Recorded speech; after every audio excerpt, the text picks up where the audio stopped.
Okay, hello everybody. Welcome, welcome. My name is Dr. Tola Porter, and I am the Interim Assistant Director of Learning, Engagement, and Technology here at the Lowe. So I'd like to welcome everyone to the Myrna and Sheldon Palley Glass Artist Lecture. Sheldon and Myrna Palley were longtime university supporters and alumni who, through their taste and vision, helped the Lowe become the region's most impressive repository of glass art. They also established a biannual Glass Artist Lecture that brings leading practitioners from the field of contemporary glass to UM's campus. And that is why we're here tonight. This impressive legacy is now expertly guided by their children, and we have Lisa Palley and Donna Cass here with us tonight, and we just say thank you.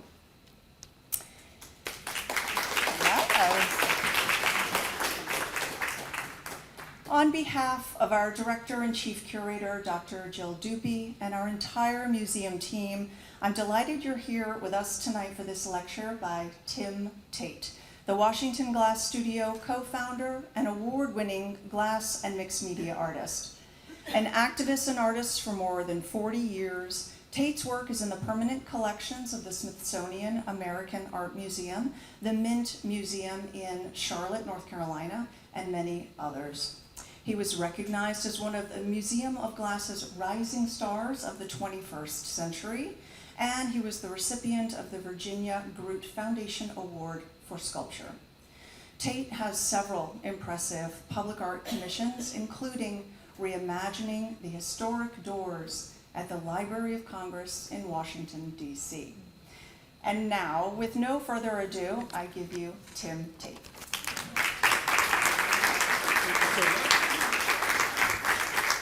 Hi, everybody. Can you hear me? Yeah. Okay, good. I'm loud, so if it's too loud, let me know. I will go through on this. So I'm so happy to be here. I knew, of course, Sheldon and Myrna Palley very well, and so it's just such an honor to be here in their name. I can't imagine any other place I'd want to be right now, so that's perfect. So mine is a strange way of using glass. You are used to seeing beautiful glass vases and goblets and other beautiful acts of blowing. I don't blow glass, and I cast in sculptural form, and I tend to use my castings towards social justice. So it's a slightly different way of looking at it, but that's the fun of being here. You're going to learn something new tonight. So there you go. So as we move forward, this is an odd beginning, but as a kid, I loved this horrible movie. I've seen it as an adult, and I don't know what possessed me at the time. But at the time, I thought that how cool it would be if I could make something that would go into this room. I swear to God, there's a lot of my work that would actually fit in that room. So that was the earliest impetus. And because of that, I have this love of ornamentalism, of heavy Victorian formal ornamentalism. Now that's the opposite in many ways of social justice. So you're going to see perhaps both sides of that to a degree. And I go back and forth between achingly beautiful Victorian formalism all the way to disturbing kind of social justice. So, you get what you get. So I'm going to put it up there and you can decide how it goes, all right? I just put this up to prove to everybody I was young once. That's the only reason I kept that photo. The heart in my left hand actually is now in the Smithsonian American Art Museum. So I don't know how it ended up there, but. Okay, queer beginnings. And I use queer beginnings because most of my work is about LGBTQIA plus civil rights. So a lot of my work takes that slant, and I have been doing it for 40 years. More than 40, I don't know. I'll say this, 40 years ago, I was one of the very first people to become HIV positive. Not the lottery I was hoping for in Washington, D.C., but it was a lottery in a way that spiraled me away from any predetermined path I thought I was going to have. And because of that, I think in a way, it was amazingly freeing for me, right? 40 years I've had HIV, and for 40 years it's done nothing to me except make me, thank you, except for make me an expert on how amazingly disturbing people can act when you tell them. But other than that, you should try dating with that one. Let me tell you, it's not easy. All right, so there's no way for me to do my entire career in this small time. So what I do is I just brought up things throughout the career, and I'm just going to tell you stories about the pieces. That's my goal for this, so that we're not sitting here forever, and there's good food waiting, so I'll get through this pretty quick, all right? The one on the left is called 100 Years of Longing. It's a video piece inside of a dome, but because I was on the outside, I wasn't a studio glass person, I could do anything I wanted, so I put a video inside of the glass, and I thought that was kind of fun. That video is from the Library of Congress, and that is the first time two men were ever recorded dancing together. And that is 1896, and that is Thomas Edison's, see, he knew Thomas, and he was there for this thing, I see it back there. That was Thomas Edison's studio, and those were two men, because if you see the violinist playing into the horn, they wanted to see if music and movement matched up. So these men spent 3 minutes dancing in front of that camera. They're not laughing, they're not doing anything, they're just quietly dancing in front of that. And there's no way that that their great-grandchildren had passed away, they could not have imagined that 3 minutes, which probably meant almost nothing to them at the time, could have been so iconic 100 years later.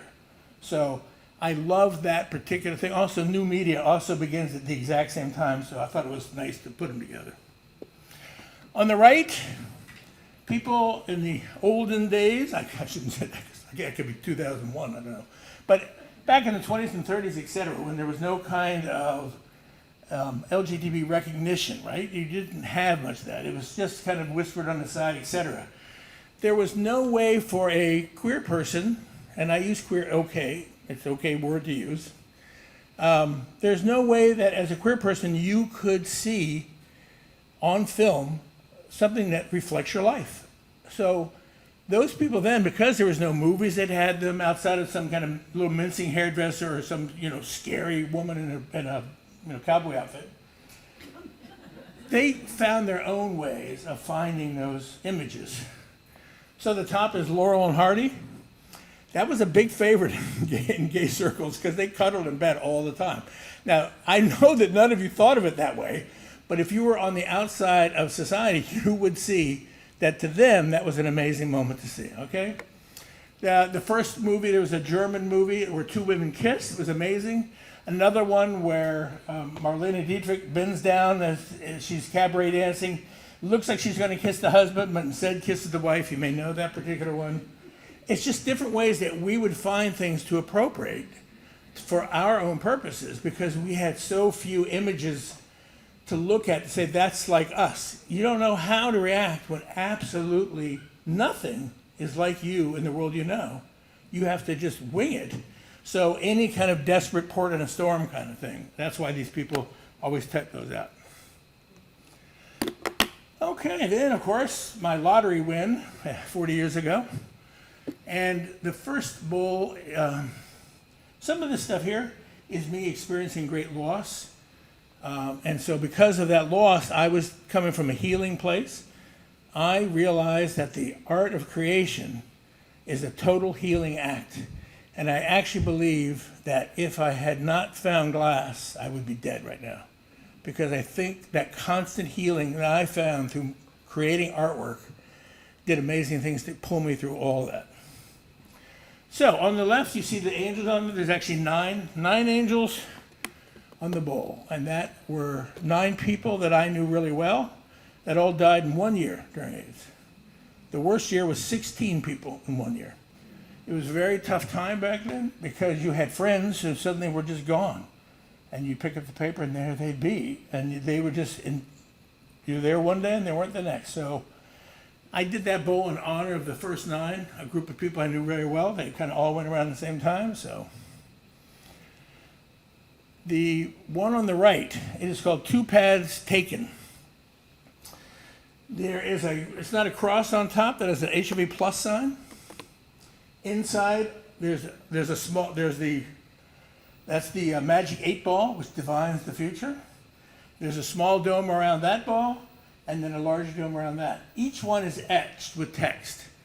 The outer dome is, well, I'll go to the inner. The inner dome is how my life changed after I became HIV positive. I had this change. I was dating someone that ended quickly. I had to change my path of what I was expecting, et cetera, et cetera. The outer dome is my fantasy of what my life would have been like had that not happened. By the way, neither came true in any way, but neither was horrible either. So that kind of duality to have in there was neither one really won for me. And that was important for me because I didn't know which way it was going to go for me. I thought I'd better just pair them up, fairly equally. That one, where is that one? I think it was in Asheville.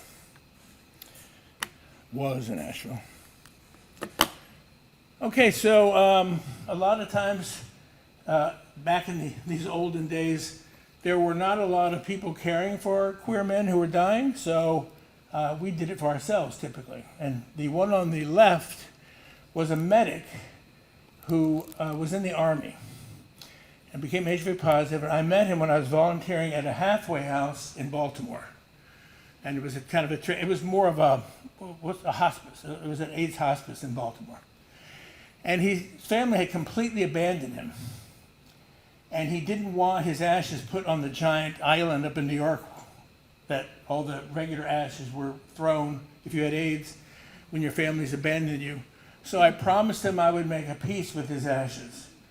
So after he passed, they gave me the ashes with his consent, and I made this piece about this medic and how brave he was to get to this point. So, you do what you heal what you can, right? The one on the right is a little bit creepy. I don't mean to be creepy, but that one, it was called Free of Cups. It went to a big auction in Wheaton Village to be auctioned off. I don't remember who got it because I never told anybody what it was really about. And I'll do it now because I don't think they're in the audience. But so the top lozenge up there is an identical replica of the portal into the showers at Auschwitz. They built a portal in the doors to the showers at Auschwitz so they could watch. That is so horrible. I can't even talk about it. Anyway, at that time, my friends were dying in front of me. I thought I was looking through the same portal. Very few people were doing anything to stop it, and yet they were dying in front of them. So I should not talk about this stuff. Okay, I'm moving on. Anyway, you get the idea. I didn't want to tell that and put it in a charity auction. I mean, that was not going to be good. But that, if you look it up, you look up that online, you'll see the picture of that thing. Okay, so now I want to remember people, right? In the old days, no one wanted to remember gay people. You could have whisper that Michelangelo was gay. That was about it. But there are many people who are currently in our world that we should remember, or currently were in our world, right? Farthest one is, does anyone know who that is on the far side? He invented the computer. He was in that movie, Imitation Game. Alan Turing, I heard it there.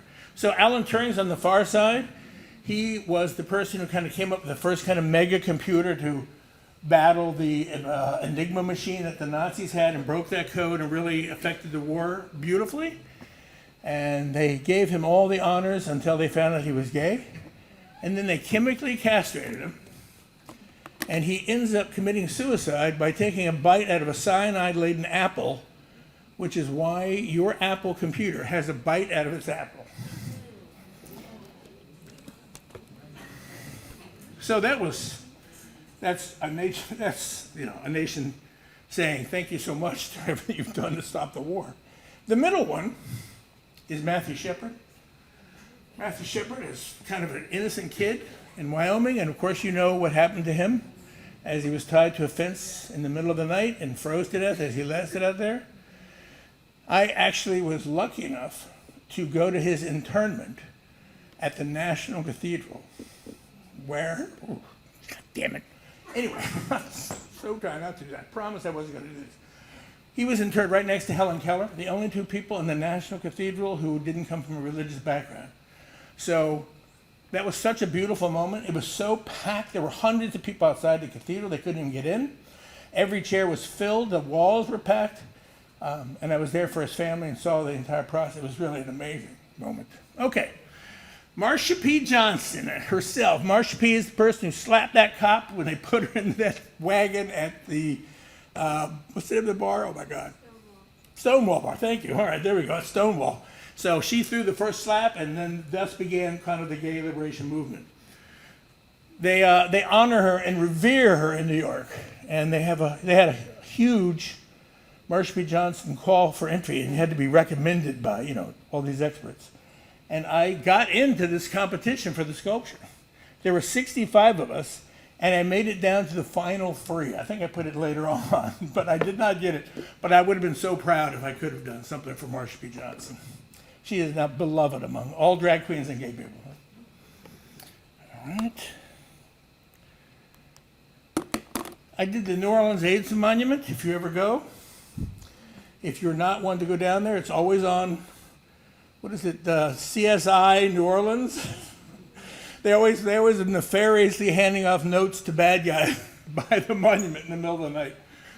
I only know because they have to tell me, because it's in their camera, and they have to name the artist who's in it. So I get these notes on a regular basis, like, oh, who's on there tonight? So if you want to see it up close, turn on CSA New Orleans. That was made, I was in New Orleans, and this is one of the first large-scale sculptures I made. I was at a bar, and 2 drunken people came up and talked to me. They were on a committee to do an AIDS monument. And I said, I got a great idea. I did not. But I took a napkin and drew this out. And 8 years later, we finally got the permission to go ahead with it. But it was such a long process, I can't even tell you. Susan Sarandon was on the committee for a while. I mean, it was just this crazy moment in time. But it finally got built. Not exactly as it was supposed to be, but close enough. So it's right in the French Quarter in Washington Square if you get a chance. If you ever get to New Orleans, there you go. It's the end of the Candlelight Vigil. So every Christmas and the Candlelight Vigil in June, that's where the end of the march happens there. So you'll see people always putting out flowers and things like that. I like to go and just kind of sit and watch people interact with it. Okay, here we are, more of the future. We rose up. So this is an endless mirror. You've all seen endless mirrors. You know it's a trick. You know that it's really not 4 feet deep. You know how it's done, and yet you cannot help but see that 4-foot tunnel. As much as you don't want to, you have to see that 4-foot tunnel. And since it doesn't really exist in real life, it's just an imaginary optical illusion, I decided, for me, I can make it anything I want it to be, because it's an optical illusion.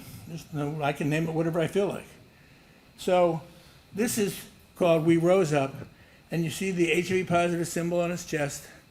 And so for me, I imagine everybody I lost to AIDS, there they are, back alive again, and they're saying, thank you for remembering us. And they're all there, and it's a powerful piece for me. This one's owned by John Legend, of all people. I bought it in something out in L.A., but it was a nice piece on that one. Does anyone here know Joyce Scott at all? Ah, there we go. Well, Joyce, well, you know her. She's so crazy and fun and fabulous. I wanted something less commercial. I was getting really into that uber beautiful, decorative Victorianism, right? And I thought, oh, I got to save myself. I got to find my soul again. So I called Joyce, who's an old friend.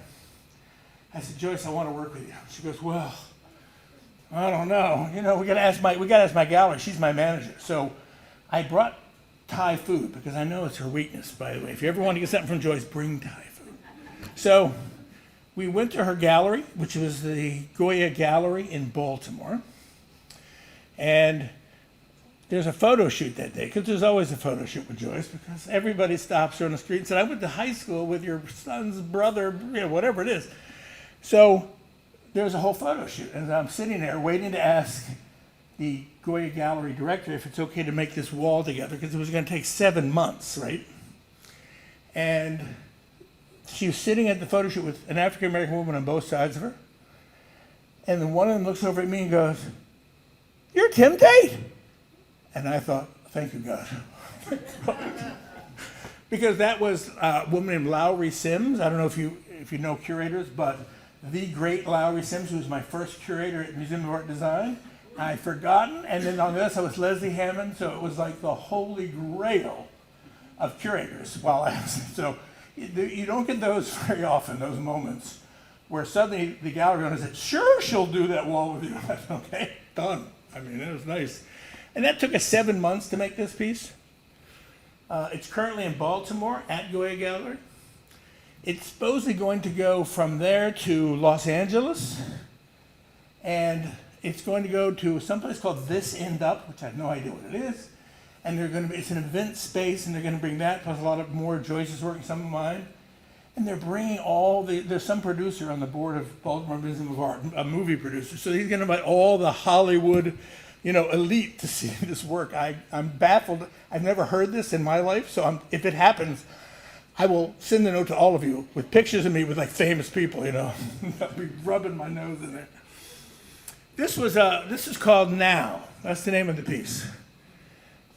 Because it was every week when we got together, or every a couple times a week, we would say, what's happening now? What has caught your attention? And during this time, almost all these panels are either racial equality, women's rights, or LGBTQ issues, or Ukraine war. That's what was happening during those 7 months. Lots of problems. Her big one over there, the butterfly, is her piece to George,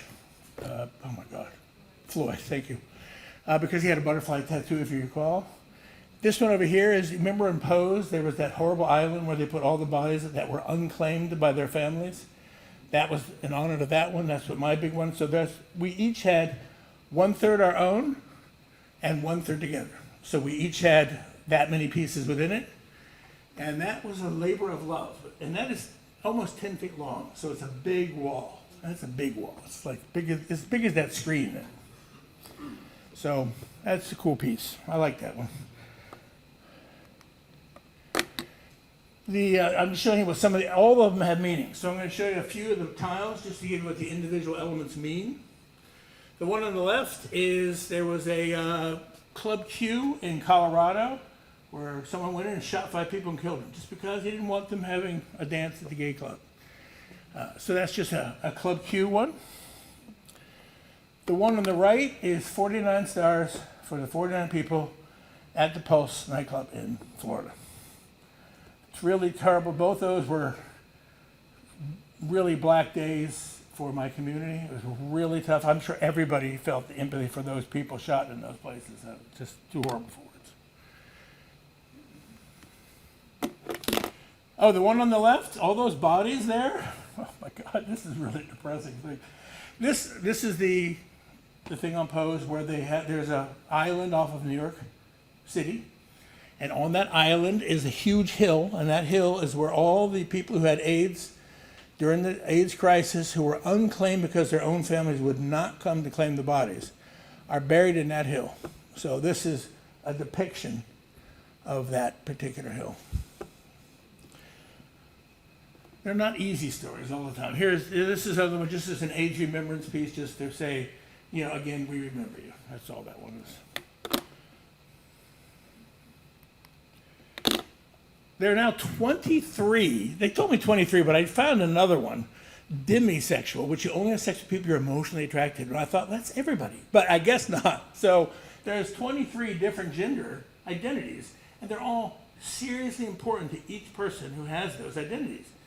And I know that it's very confusing, and that's a very difficult topic right now. But in my mind, why not? If someone wants to identify a certain way, it's such a tiny kindness that we can do. Call them whatever they want. Let them identify with it. It's a kindness that we can do. No one's going into schools and bringing kids and changing them at recess and changing their sex. These are usually adults that are coming out and they're kind of investigating that. So I think that kindness is an easy thing to do to recognize their gender identity. I put the ones on the next set just to show that, transgender bodies are beautiful too, just because you don't ever see transgender bodies ever in art, right? When was the last time you saw a transgender body painting or sculpture? So I only did it for that reason, just because I thought it should be recognized, one way or the other? Okay. Now we're going into a current one. If you notice, most of those I had before were talking about the ills that were hoisted upon us, right? I was going through AIDS. I was not in a good headspace. I felt like everybody was kind of after. It was a really tough, difficult space to be in. But then I started thinking a few years after that, what if there's a way to look at this as if it were a good thing? What if one day we could imagine what a queer accepting America would look like? What would it look like? Is it that threatening? Is that horrible? Why not imagine it to be something not threatening? Why not show what it could be, right? This is just this is a strange one to put, but I'm not sure why I showed this slide, but I make these creatures all the time, and I make them to show this is our family, right? Our family, as weird as it is, my three-headed bird and my cabbage head vegetarian brother, and all those things are there. And family takes on such a different meaning when you're a queer kid, because if you're a straight kid, your family is your family. That's it. You're done. You don't think about it ever again. As a queer kid, there's a day that you have to tell them. You're 12 years old, 13 years old, and you suddenly realize that the kids that you've been making fun of your whole life or on the playground have been being derisive towards them is you.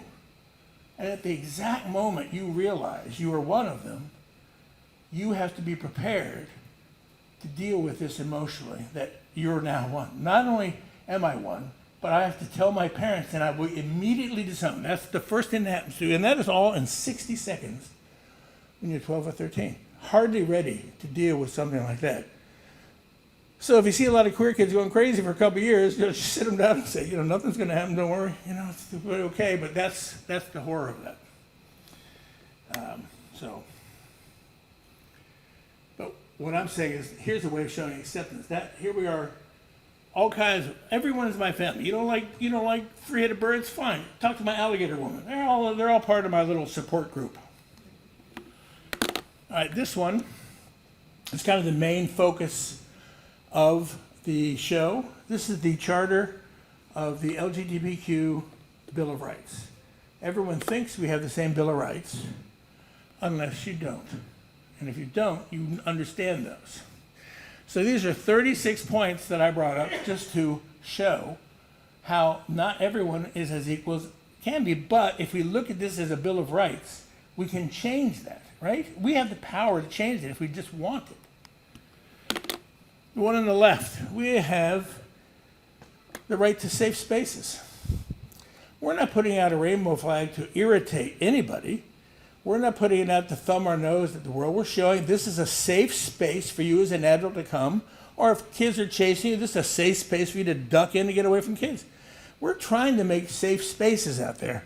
That's what that's showing. So we have the right to have safe spaces. And they can't be just shut down by local people because they think you don't need safe spaces. That automatically means you do need safe spaces. So let us have it back. The one on the right, how about we make a law saying no more conversion therapy ever on any human being the rest of eternity. It is so disruptive, so damaging that no one goes through it unscathed. I just hope they end that for eternity. No one's ever gone through it and had a successful time. Okay. This is heavier than I thought, to be honest. Okay. The left one. Wouldn't it be nice if gay people were counted on the census again? If you remember, they were pulled off 4 years ago, 5 years ago, and no one's put them back on. So right now, the next census that comes, we're not going to be counted again. We've only been counted on 1 or 2 censuses ever, and that got pulled 5 years ago. Now I assume that it's going to stay off unless someone actually enacted it. But it would be really great to have us counted. We want to know where we are, how many we are. We want to know there are others like us. And instead of isolating one, we all just say there's 400,000 in the country or whatever, right? Doesn't hurt anybody. The one on the right, what if, I died and I had a partner for years. I had a partner who actually was on the Air Florida accident that crashed into the bridge at Washington, D.C. You all remember that? Went in between in the snow. Remember, it's horrible, right? The 14th Street Bridge. The 14th Street Bridge. It was a terrible, terrible accident. And one of the people on there had a husband, and they lived together out in Gaithersburg. When his husband's family found out that he had died, they came and took every possession out of that house, which were not all the dead son, they were also his husband's, and they would never tell him where they buried his body, and they took off, and there was nothing he could do to get that back or to have any change in that, because they had the law behind them to let them do it, and that is a scary thing. Thankfully, there is, same-sex marriage now, but even that, we don't like to take chances, so we're going to make sure we get a lawyer involved to just, we don't want too many chances to get through. But wouldn't it be great if it was just automatically assumed that it was okay for us to inherit their property, to all the things that you are used to, right? It would be great if we were used to it. We're not used to it. Okay, on the left, it's one of my favorite ones. It was supposed to be, I want to talk about the code. All right, so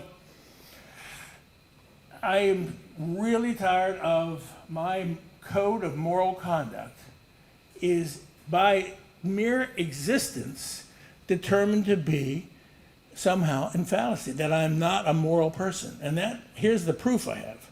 One woman in Kentucky can refuse to marry a couple, even though they have a job as the court registrar and they took that job, they can then say, no, it's ruining my rights. When she sues, she lost, right? I thought justice was done. However, she's resubmitted to the Supreme Court that the ruling itself even worse impinged upon her rights as a heterosexual woman. And they agreed to hear this case. Now, it's so baffling to me that every 4 years I have to have my entire life re-discussed by the Supreme Court, or be argued in Congress. I'm not quite sure how this continually happens. So they could literally go back and say, I'm sorry, now same-sex marriage is bad because her rights are somehow impinged upon. If I was running a shop and someone straight came in and I said, get out of my shop, I'm not going to serve you. And then they were upset about it. I could not take that to court to say, or they could, who knows. I could not stop that the other way around. I can't take a straight person to court for the same thing they're taking a gay person to court. The Supreme Court would never hear someone saying, well, I don't want a straight person there. They don't care, right? Because they think that's the majority. Why would anyone do something that stupid? But they, for some baffling reason, every few years, put this before the Supreme Court. I'm never sure why. You get really tired of being legislated, that your own existence, your own moral character has to be continually, repositioned and determined by these. And it's always by groups of men and women who are not gay. It's really frustrating. Okay, on the right is just the symbol of queer marriage. There's same-sex marriage. So, my husband and I, that's just our hands. We put it in. It's just a nice thing to show up there. That's part of the new world. I hope that it stays part of the new world. I don't know if it will. But I don't know if anything. I don't know anything. What do I know? Part of that show is also an embracing of gender identity.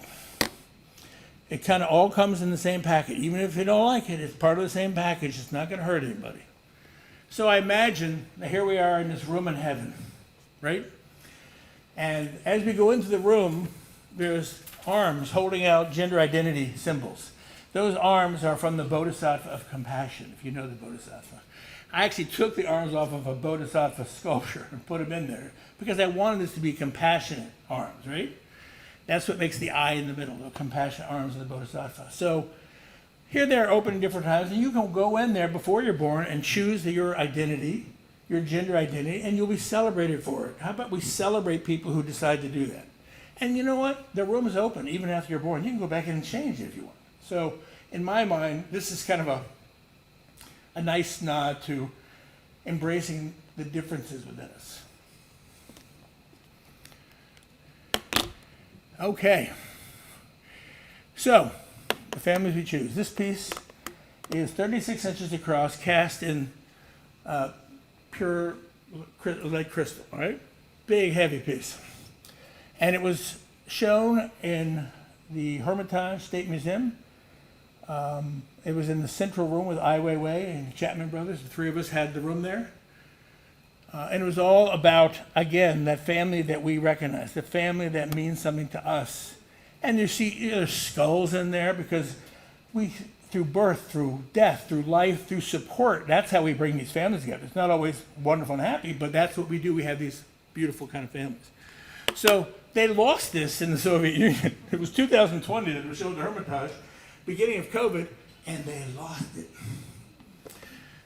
But they just got it back. I just got it back this last week. So it was lost for years. I never thought I'd found it. I sent off something to the curator saying, hey, any chance you came across it? And suddenly, oh, yeah, we did. So I'm glad I asked, for God's sake. So that's a pretty spectacular piece. I think it's one of the most spectacular pieces of glass ever cast on Earth. I just think it's just stunningly gorgeous. There's so much detail to that. I mean, it's my own personal. She thinks it is too.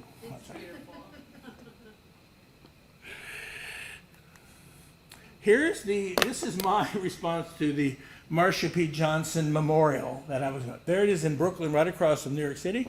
That's the spot it was going on. And in my mind, it looks like the Statue of Liberty crown, but it's kind of rainbow colored. Also, the very top, you notice there's glass-colored flowers across the spandrel between the crowns. I wanted us to have our own Statue of Liberty, our own Paris Island in a way. What is it? The Ellis Island, not Paris Island, that's a bad one. But I wanted for that. So there's a couple ways that we look at it. As you walk under it, the glass dichroic flowers all over the ceiling actually cast colored flowers on top of you, right? So when you walk through, all these flowers you just are bathed in the light of Marsha P. Johnson. Also, there's several places where you could stand and selfie yourself by holding the thing out, and you have the crown. We had special places in the park for that. Anyway, it was only third, but we wish we could build that piece. We still, hopefully, one day we'll build that piece. I don't know. And then this is that same utopian queer futurism we had. This is from the Joyce Wall. And I think, what time is it? We're right on time. Oh my God, I've never had that happen before in my life. Okay, so, are there any questions at all from anybody in the audience? Yes, sir. How do you do your castings? I do something called deep relief dry plaster casting. It's a very odd process, and every blower from 50 miles away, whenever I teach it, comes in to show me how it can happen, but it does. We take plaster, plain plaster, we take plaster Paris, sift it into, make a little 2-inch dam, so it's 2 inches high and it goes around a shelf. We sift in dry plaster and we level it with a ruler, right? So if you pushed your hand into it, it would feel like cake flour, right? And yet you feel the little depression, you've already made the mold.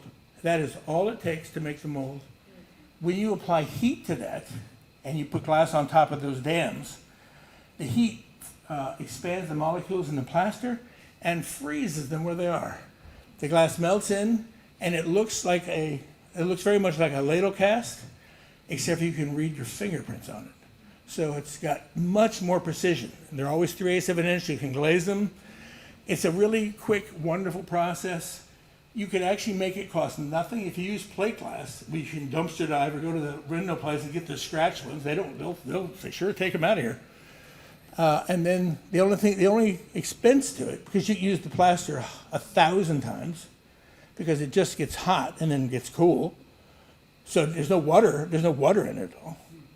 And then the dam's there, so you can use all this stuff 1,000 times, and it costs the one firing, and you put a solar panel on your roof, you've taken that. So you can have a 0 carbon footprint, a 0 cost way of making glass.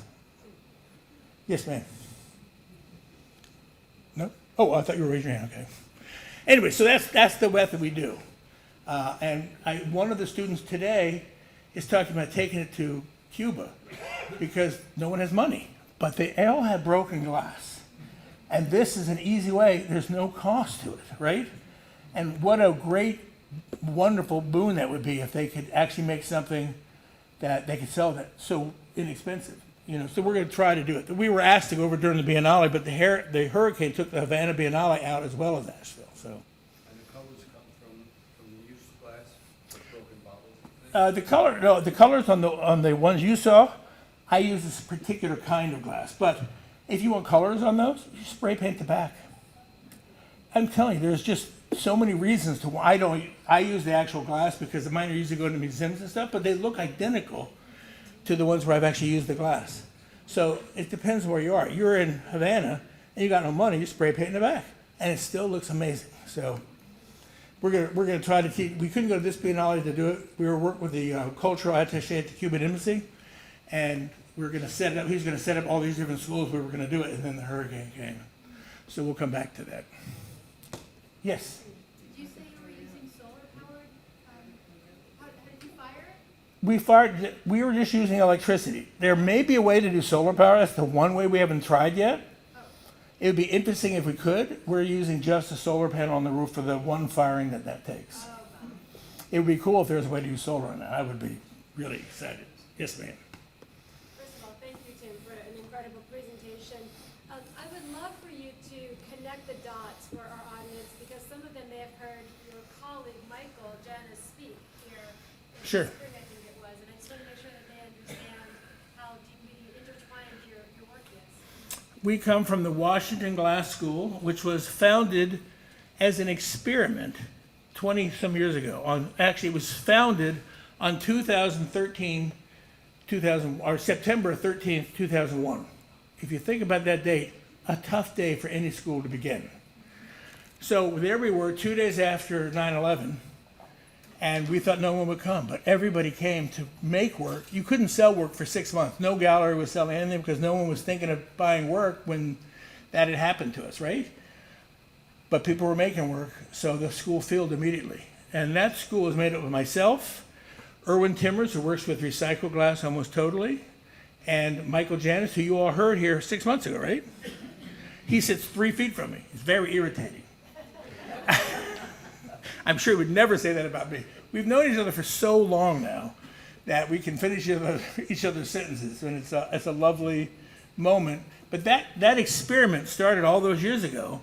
Was supposed to just be a part-time experiment, just to see if we could change the way that a glass studio does. No vessels, no kind of abstracted work. We weren't going to do no goblets, no bowls. We were just going to focus on sculpture and mixed media, and that became really strong for us. So, and that's how that school now is. That we serve all these 23 years. We've had over 10,000 students in those 23 years.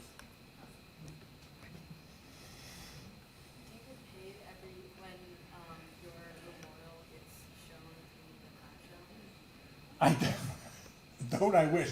I'm going to have you answer next time they call and suggest that. No, I don't get paid when they show the memorial on the crime show. But I hadn't thought about cashing in on that. I think they just moved to another park. I don't think they would bother. I'm just happy it's being shown. In a nefarious way, nonetheless. It's still being on TV. It's kind of fun. I get to visit without going down there. Anyone else? Oh yes, ma'am. Oh, there we go.